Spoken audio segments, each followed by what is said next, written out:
What is up, dudes, dudettes, and all the beautiful people of the interwebs? Bloodieknux here, aka the God the Gamer of LV1 Gaming, back live from PAX West with our wonderful friend over here, AkaBaka. Y'all may have remembered him from East as the creator of Sucker for Love. How's it going? It's going pretty good. Going on day three out of yes. 4. So we're past the halfway point. It looks like it's going to be a smaller day than yesterday. So fortunately, I'll have time for interviews and such. So I'm very excited to get to actually talk to folks this time around. Because yesterday we was just wall to wall. Oh, wall to wall. I was like, but that's a good thing. I was like, and we've seen that DreadX is actually in a wonderful spot here for y'all. Yeah, right by the entrance. I know, so there's a lot of eyes coming, and with so many games on display, I can only imagine. And for you especially, there's a lot of attention being pulled for Sucker for Love because y'all had a very special announcement this weekend. You want to tell the community a little bit about it? Well, we have officially released the teaser for Sucker for Love Date to Die For, the sequel to Sucker for Love First Date. That is up on YouTube now. It's on our social media pages. It is the first of many trailers to come featuring the gameplay of the upcoming Sucker for Love title that should be coming sometime this winter. All right, well there you go, guys. Finally, we got the next installment in the Sucker for Love series, and on the trailer, there is some things that we see here. First, we see the returning of everyone's favorite smoocher from the first game, but we also see a lot of new faces and a potentially new main character. Correct. So the main character in Sucker for Love 2 is Stardust. She's the person with the big floofy hair from the trailer, and in addition to a new playable character, there's a new main love interest, being Roxanne, which is inspired by the Black Goat of the Woods from Lovecraftian lore. Aha! And we see a lot of new faces, and you did see here prominently that new love interest here, so that's always exciting because everyone obviously who played Sucker for Love and those who didn't obviously recognize all our lovable interests and all the beauty that comes from them. Right. And in addition to those guys, we also have well, this is a far bigger cast because there's a bunch of more human characters as well.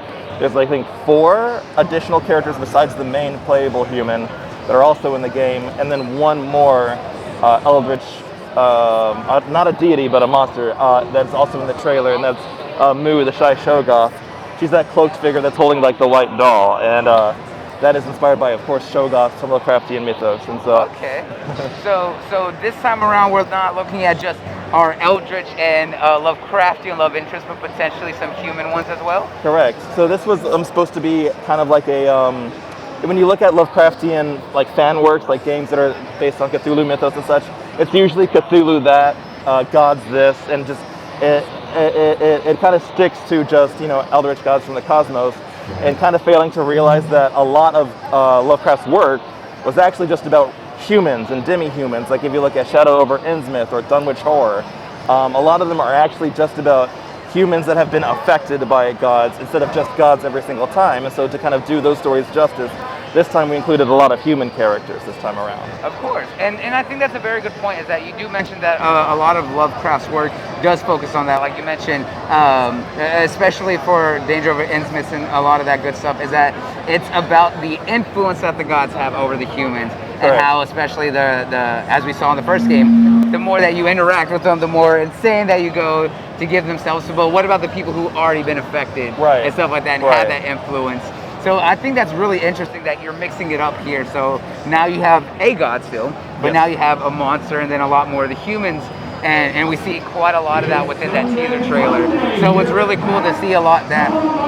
So are we still going to see the same type of gameplay? Are there any new mechanics that you're introducing? Yes, so I kind of wanted to capture the feeling of playing Sucker for Love First Date for the first time. And so to kind of catch you off guard, there's a lot more mechanics. First of all, instead of being stuck to one room, you're now in an entire house that is being invaded by these cultists. And so you have to slink and hide and stealth around through the house to gather the materials that you need for the rituals. And so there's stealth mechanics, hiding mechanics, a touch of combat. It's going to feel very, very fresh compared to the first game. Oh, okay, so we even have combat this time around. Yes. And some stealth mechanics, so kind of introducing a little bit more of that horror aspect of it. It's like, oh, I can't fight right now, I need to hide. Right. So that's actually going to be really interesting and different. Yeah, it should be. It's definitely going to be a bigger game by far. Especially compared to the first one. There's more characters, there's more rooms, there's more spells, more endings. So all in all, it's going to be a really nice successor to the first title. Well, I'm definitely know that I'm excited for it, and you guys already know that I gushed about it because this is definitely a game for the weebs out there, but for everyone, because if you love Lovecraft, there's a little bit something here for y'all especially. So I'm glad to see that we got to see the teaser here. Y'all are gonna be seeing the teaser here in a little bit with that, and we're still early on in the development for that. Yeah. We're still getting rolling, but in the coming weeks and months, you're going to be seeing more and more sort of come from our Twitters and our social medias in terms of what the gameplay loops will look like, what the enemies will look like, what the level design will sort of be.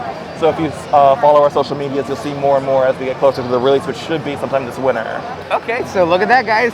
Hopefully here by end of year or winter or early next year, y'all be able to see the game and be able to get y'all's hands on it. You already know that we're going to be all over it to show off our love here for our friends over here at the DreadX team.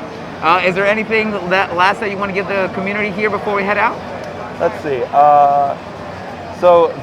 With Sucker for Love 2 coming down the way, I also wanted to mention that we already are planning to have a game after that. Oh. And at that one, we're going to be planning to include as many of the gods in the Cthulhu mythos as we can. So expect the cast to go up by another order of magnitude. The next time, the last game, we're planning to try to feature all 40 to 50 of the aforementioned Lovecraftian deities in the same game. Oh, so, wow. Kind of going out with a bang. All right, well, there y'all go. We got confirmation, too, as an exclusive that we are doing a trilogy for the Sucker for Love. And if y'all want any of y'all's God's love out there, y'all be able to go for that. And I'm guessing we'll probably maybe bring back all the playable characters so that way you can switch it up? Yes. Oh, there you go, guys. So definitely going to be something big. So make sure y'all go and check out Sucker for Love first date, as well as be on the lookout for Date to Die For, and whatever comes after that, because apparently we're going to get a third one. So definitely thanks so much for the information here, Aka. Make sure y'all go and follow him on all his socials, and make sure y'all go show love to all the DreadX team.